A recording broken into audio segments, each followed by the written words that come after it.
Bom dia, galerinha! Vocês sabiam que os projetos arquitetônicos devem obedecer a índices urbanísticos? Exatamente!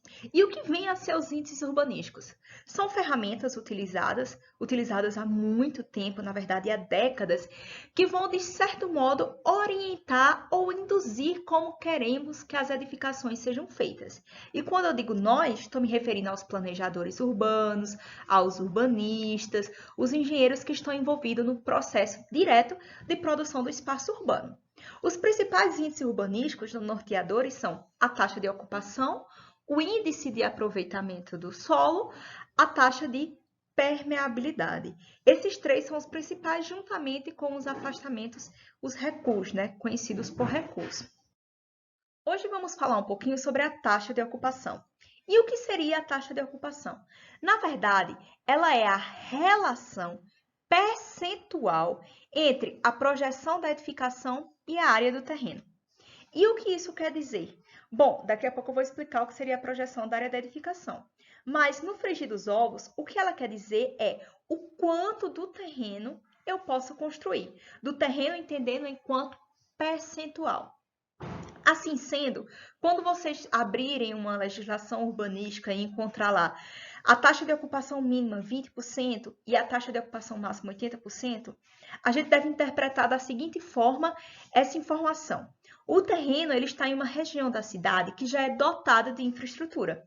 Então, se ele não fosse construído, não tivesse um uso nele, o que é que ocorre? Estaria sendo uma área que não estaria executando sua função social dentro da malha urbana.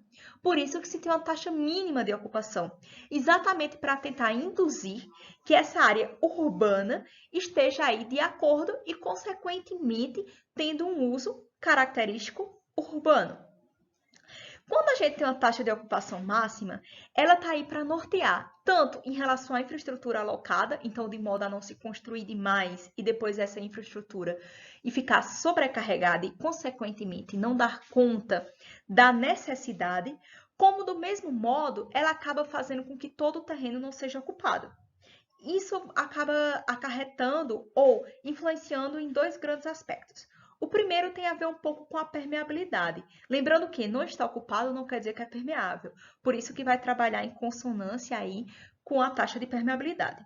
Mas, se eu não posso preencher tudo, no exemplo anterior que eu dei 80%, ou seja, 20% não posso ocupar, isso quer dizer que parte do meu terreno não vai estar ocupado.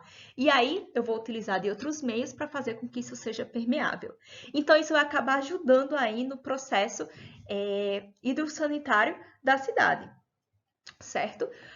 Outro aspecto também que é muito relevante nisso tem a ver com a ventilação e também com a exposição do sol das edificações. Ou seja, quando você obriga que se tenha aí afastamento, se toda a área não seja ocupada, você aumenta a área de circulação da ventilação, evitando, por exemplo, os grandes cânions urbanos, que são áreas bem quentes, e a gente vai ter os grandes túneis de vento.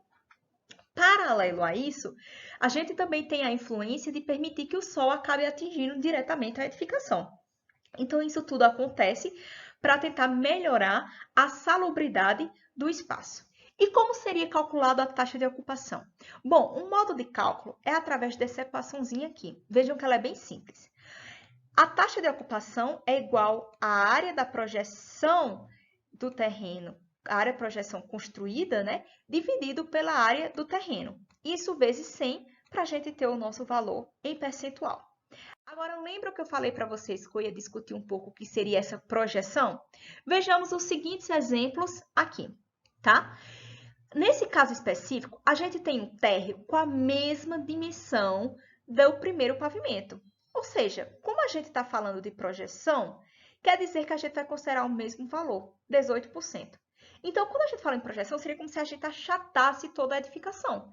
E aí a gente vai ver, se ela toda fosse achatada ao térreo, quantos porcentos disso seria preenchido em relação à área total do terreno. Outra forma de tentar se pensar isso, imaginem um blocozinho e vocês colocaram por cima do bloco uma lanterna. Então, toda a área que fosse sombreada seria a projeção. Vejam, então, que independe da quantidade de pavimento se todos tiverem o mesmo tamanho. Entretanto, isso vai mudar quando a gente tem pavimentos com tamanhos distintos. Olhem esse segundo exemplo. O primeiro pavimento, ele vai aqui sobressair um pouquinho em relação ao térreo. Então, quando a gente for calcular a projeção, observem nesse exemplo. Essa parte que sobressaiu vai ser, sim, considerada. E aí vocês podem estar pensando, em relação aos beirais. Esse é um aspecto bastante interessante. Os beirais, algumas cidades vão considerar eles a título de cálculo, outras não. É sempre interessante visualizar. Isso também é uma coisa que vai acontecer com as varandas. Também vai variar um pouco de legislação para legislação. Mas, em via de regra, o que a gente mais encontra é que beirais acima de 50 centímetros, eles tendem, sim, a ser considerados na taxa de ocupação. Mas, repito, isso vai variar de legislação para legislação. Então, é sempre muito importante consultar a legislação local para ter certeza em relação a isso. Vamos fazer um exemplozinho rápido para ver se isso ficou um pouco claro para a gente. Então, o exemplo é o seguinte. Vamos calcular a taxa de ocupação em porcentagem, sabendo que a área do terreno tem 600 metros quadrados e a projeção da área construída 350 metros quadrados. Sempre quando trabalhamos com a taxa de ocupação, é interessante nos atentarmos que trabalhamos com duas variáveis. A primeira, a área do terreno, e a segunda, a projeção da área construída. No exemplo dado anteriormente, nós temos o seguinte. A área do terreno equivale a 600 metros quadrados. Enquanto a projeção da área construída equivale a 350 metros quadrados.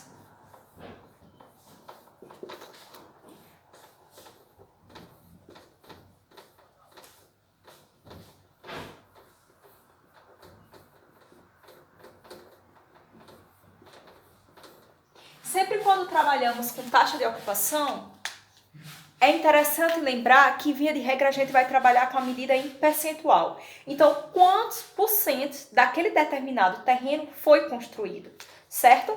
Então, vamos partir da seguinte equação.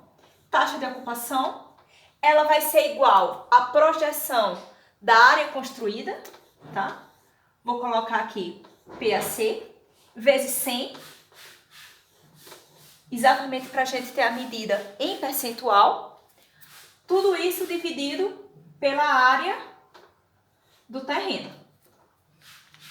Para elucidar esse problema, nós vamos fazer o seguinte, então. A projeção da área construída equivale a 350 metros quadrados, tá? Vezes 100. Dividido por 600 metros quadrados.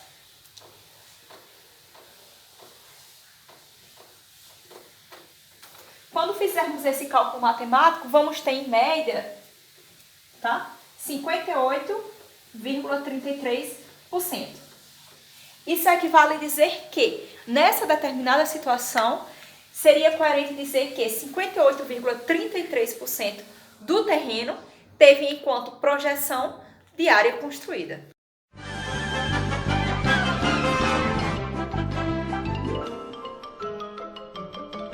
Isso é tudo, pessoal.